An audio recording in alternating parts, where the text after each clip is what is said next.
여러분 안녕하세요. 문학마실입니다. 오늘 문학마실은 K문화와 문학 시리즈 네 번째로 미리 만난 한국문학 세계화, 이런 제목으로 말씀드리겠습니다. 좀 오래된 얘기이긴 합니다만 저는 2015년 11월 한국문학번역원 행사로 미국의 이름 있는 두 대학을 다녀온 적이 있습니다.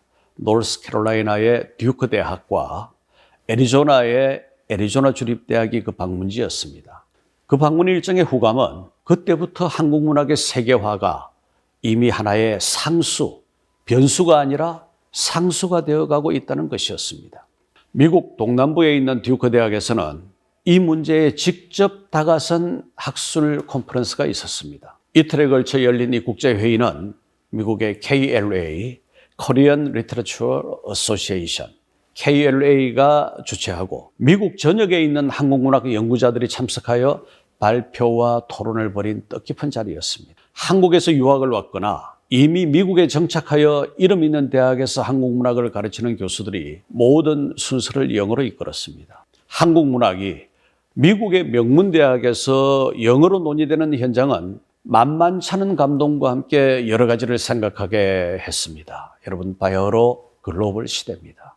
문학 또한 비좁은 국가주의의 울타리를 넘어서 광활한 국제 경쟁의 무대로 나아가야 옳습니다. 그러자면 문학의 교류와 확산, 번역과 출판의 문제가 제기될 수밖에 없습니다. 한국 문학이 세계 문학의 중심부로 진입하거나 그토록 기다리는 사람이 많은 노벨 문학상에 근접하자면 이와 같은 활동을 강화하지 않고서는 어려운 일입니다. 저는 그 컨퍼런스의 한 세션으로 작가 강영숙과 그의 소설 리나를 내놓았습니다. 강 작가가 한국에서 날아왔고 저는 그와 그 작품의 설명을 맡았습니다. 아닌 게 아니라 리나는 현재 한국문학의 대표적 작품으로 거기에 제출해도 충분할 만큼 볼품이 있는 소설입니다. 이 소설은 동북아의 가상공간을 배경으로 16살의 어린 소녀가 8년의 세월을 두고 국경을 넘어 탈출하는 이야기를 그렸습니다. 실명을 사용하지는 않았지만 누가 보아도 그것이 탈북의 상황을 말하는 것임이 분명했습니다. 작가는 탈북이라는 시대사적 문제를 다루면서 그보다 더 큰 비중으로 그 사건의 외피에 가려진 인간성과 여성성의 파쇄, 그 부서짐을 보여주었습니다. 분단 70년의 역사적 과제를 제기하는 것은 이를테면 한국 문학이 운명처럼 끌어안고 있는 체험의 영역이죠. 그러나 리나는 그것을 넘어 인간의 권리와 삶의 질에 대한 깊이 있는 형상력으로 본질의 영역을 그렸던 것입니다.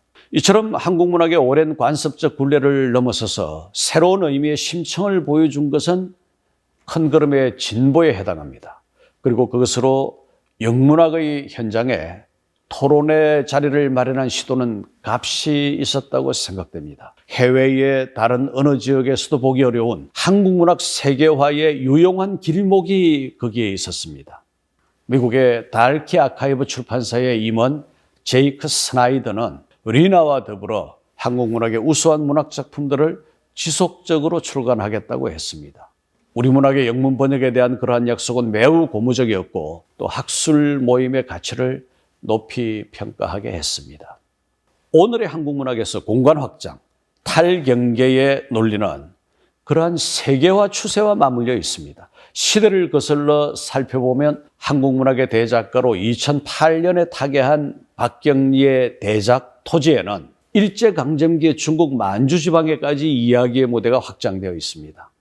중진작가 황석영의 바리댁이나 심청 같은 소설에서도 그러한 작품 환경의 탈경계적 확대를 볼 수 있습니다.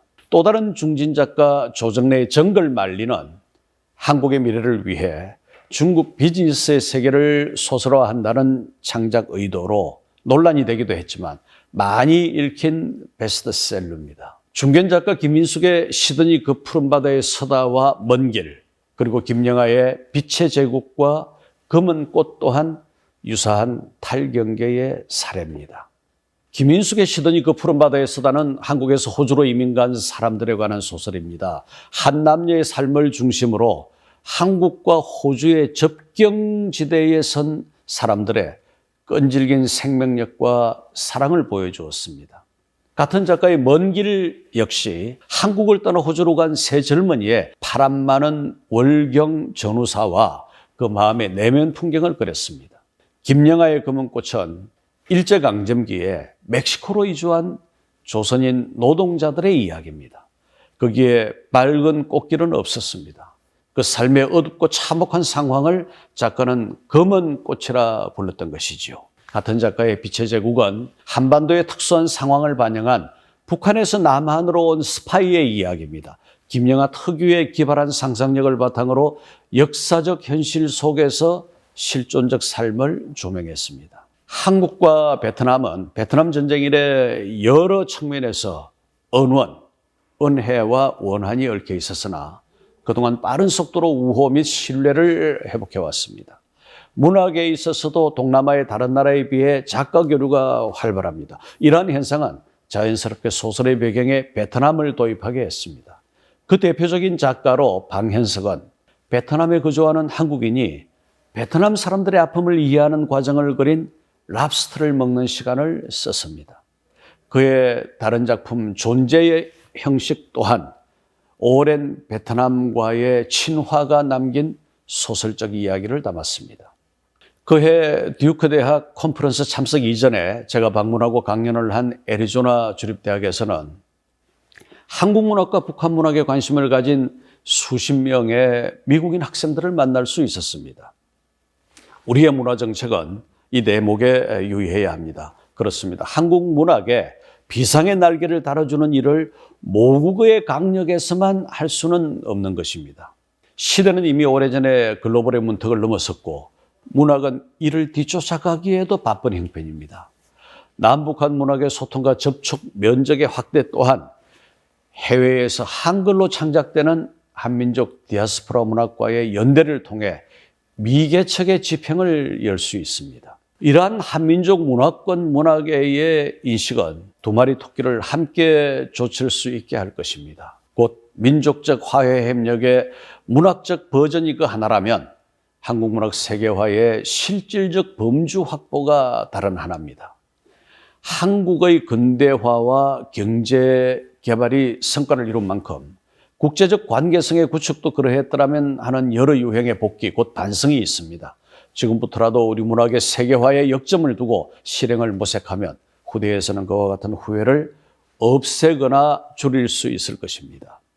K문화, 한국 문학의 세계화를 위해서는 내 나라 강토 안에서 사는 일에 우선순위를 두는 편협한 시각을 버려야 할 것입니다. 지금은 존스 홉킨스 대학 경제학 교수로 있는 우리 아들이 콜롬비아 대학에서 학위를 하고 있을 때의 일입니다. 저는 아들에게 공부를 마치면 한국으로 돌아와 일했으면 좋겠다고 했습니다. 아들은 저를 한참 바라보더니 이렇게 물었습니다. 할아버지가 아버지를 서울로 유학 보내시면서 공부를 마치면 경남 고성으로 돌아오라 하셨나요? 네, 우리 부자는 더 대화를 잊지 못한 채 박장대소하고 말았습니다. 이제 과거와 같이 국경의 울타리를 고수하는 고정적 인식을 넘어서야 할 때인 것 같습니다. 그 울타리를 넘어서야만 햇빛 찬란한 K문화 세계화의 넓은 들판을 볼 수 있을 것이기 때문입니다. 여러분, 오늘 문학마실은 K문화와 문학 시리즈 네 번째로 미리 만난 한국문학 세계화에 대해 말씀드렸습니다. 함께해 주신 여러분 대단히 고맙습니다.